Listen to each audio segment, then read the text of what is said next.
SC with the football to start the second half. Marquise Lee now running back kicks. Lee gets a block down the sideline. Lee still running. Look at the freshman. Touchdown SC. Marquise Lee returns the opening kickoff of the second half. 88 yards for a touchdown. And this kid keeps getting better and better every second. Hi everybody, welcome to Week 12 preview for Pac-12 football along with the UCLA Hall of Famer J.J. Stokes. Roxy Bernstein with you, and glad you're with us for another edition. And before we look forward to the games this week, let's take a look back at Week 11 in the conference. Of course, all eyes in the college football world were on Stanford Stadium and Saturday night as Oregon and Stanford the clash, and Oregon comes out with a big road victory at Stanford. What did you see in this game, J.J.? You know, I thought it was going to be a mutter. I thought it was going to be a run game versus run game. Who can dominate power-wise up front? And it turned into a speed game, to my surprise. And if it turns into a speed game, it always is going to favor Oregon. They have so much speed on the field at one time, and it's hard to cover all those guys. I didn't think Stanford played all that poorly, to be honest with you, but they just made too many mistakes in this game. Maybe the injuries caught up with them a little bit, but as good as Stanford played, I thought they played a decent game. Oregon was fantastic. Everything was hitting for Oregon, and what happened was Darren Thomas managed the game well. LaMichael James, I mean, there's nothing you can do to really stop this guy. He's so small, and he can get through those crevices, and once he gets out in the open field, it's curtains. But it's not only him. DeAnthony Thomas, Kenyon Barton, we say it every week. These guys are skilled players that make big things happen. And especially in the big game where they needed it against a team like Stanford, they all showed up big. Also, big notes from Week 11 in the Pac-12 Conference. California became bowl eligible with a dominating win against Oregon State. And how about Connor Holiday, the quarterback at Washington State, the Pac-12 Offensive Player of the Week, JJ, throws for 494 yards in the Cougars' win against Arizona State. Doesn't even start the game. He comes in on the third series of the game, and he was dynamite.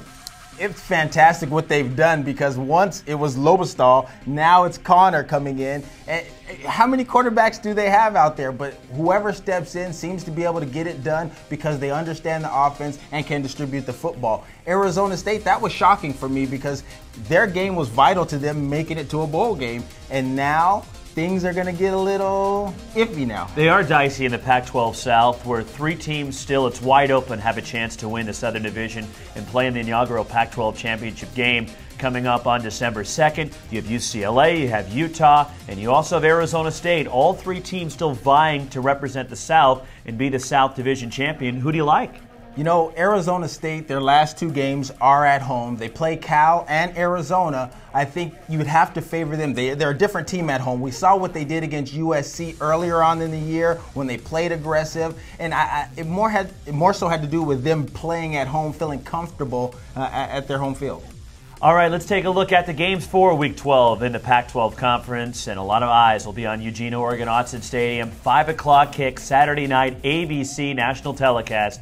USC, a red-hot team, fresh off a crushing of Washington this past Saturday at the LA Coliseum, taking on Oregon, who's still not only in the Pac-12 title hunt, certainly, but they're still in contention for the BCS National Championship. Absolutely. You got to look at this game, and this is going to be lots of speed on the field, so they're not going to have the advantage that they've had over other teams with the speed of it. I think SC matches up well with Oregon's speed. I think SC's defense is more aggressive, one of the more aggressive teams in the conference. And so when you hear that, I think it's going to be a close game. People think because they have so many weapons that Oregon is just going to run away with this. I don't think that's going to be the case. It's going to be a well-fought game. You mentioned the keys, that the weapons that USC has. Matt Barkley, of course, the outstanding receivers, Robert Woods, Marquise Lee. We know about the Oregon weapons, which you alluded to already.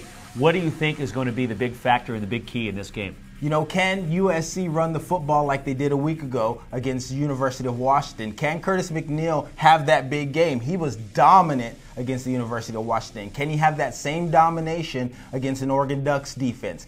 If you can move the ball up the field in the running game, prevents that offense for Oregon to be on the field and allows you to just wear away at an Oregon defense. Can that receiving core stand up too? They didn't have a good game, but it didn't matter because the running game was so strong last week. Also coming up Saturday night, 7:15 kick time on ESPN. It's the 114th big game. Cal, Stanford, at Stanford Stadium and the Cardinal trying to bounce back from the tough setback against Oregon. Yeah, they're banged up, but it's not going to take much for them to get revved up again because it's a rivalry game. It's the big game, and you know Stanford will get emotionally ready to play Cal. I think both teams will be emotionally ready, and it is the big game. So regardless of what records are, I think you have to throw those out because these teams, they pay attention. Even though they're across the bay, they still pay attention to one another, and I think they're going to be amped and ready to play. So let's throw the records out and be prepared for a dogfight. It is a crazy rivalry, and the way Cal's playing the last couple of games, JJ, two dominating efforts, especially on defense, against Washington State, Oregon State. Now they have the top-ranked defense in the Pac-12 conference. Can they win this game at Stanford? They can, and I think it's going to start with that linebacking core led by Kendricks over at Cal. I think he has to make his presence known and really emotionally get that front seven involved for Cal because no matter what you say, Stanford likes to run the football, and if you can stop that run and force them into passing situations, I think that favors Cal. Well, speaking of rivalry games, coming up Saturday night, 6:30 Pacific Time, 7:30 Mountain on FSN Arizona. It's the Territorial Cup. Arizona State, Sun Devil Stadium in Tempe. Last year, Arizona State stunned the Wildcats to end the season. Now Arizona State, JJ, fighting for the championship in the Pac-12 South. How do you see this one between the two rivals? Once again, it's a rivalry game. These teams are going to be at each other's throats. Throw everything out of the window.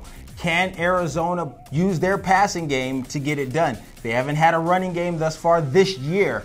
Can Arizona State put pressure on Nick Foles and force him into situations a week ago where he had created a lot of turnovers for that Arizona team? Well, on the other side, JJ, you have Arizona State trying to bounce back as their defense was pasted by Washington State. The Cougars put up 37 on them in the Palouse Saturday night. They're going home. They're still right in contention and may be the team to beat in the Pac-12 South for that inaugural Pac-12 championship game. Where are they heading into this matchup with their rival Wildcats? Well, they're in a good position. They're going home. Like you said, they're going to play Arizona this week, and it's good for them, the fact that they lost, because now they have to look at themselves and say, what can we do better? What can we get better at defensively and offensively to make this happen? So I wouldn't want to be on the other end of that because they're going to come out ready to play. Well, also in contention, the Pac-12 South, you have UCLA who hosts Colorado, 4:30 at the Rose Bowl Saturday, 5:30 Mountain Time. You can watch the game on Versus.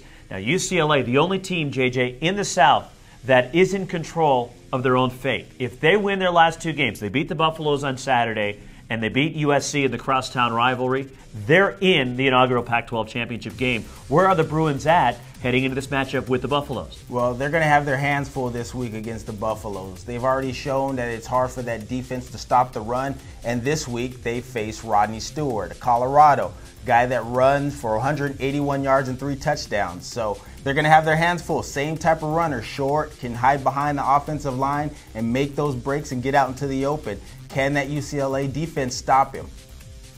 And then Saturday, 3 o'clock Mountain Time, 2 o'clock Pacific on KJZZ TV in Salt Lake City. Also Fox College Sports Atlantic as Utah, still in the race in the Pac-12 South, hosts Washington State. Connor Holiday, the Pac-12 Offensive Player of the Week. You have the Cougar high-powered offense against the Utah defense.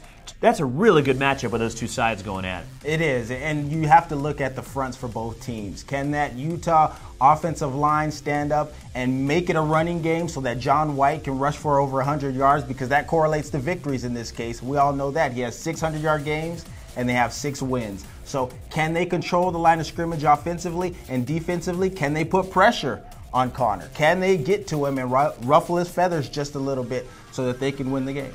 Final game in the conference this weekend, 12:30, Reser Stadium in Corvallis. You can catch on Root Sports Northwest as the Huskies try to bounce back. They take on Oregon State. The Beavers in need of a win. So was Washington after getting thumped by USC last Saturday at the LA Coliseum.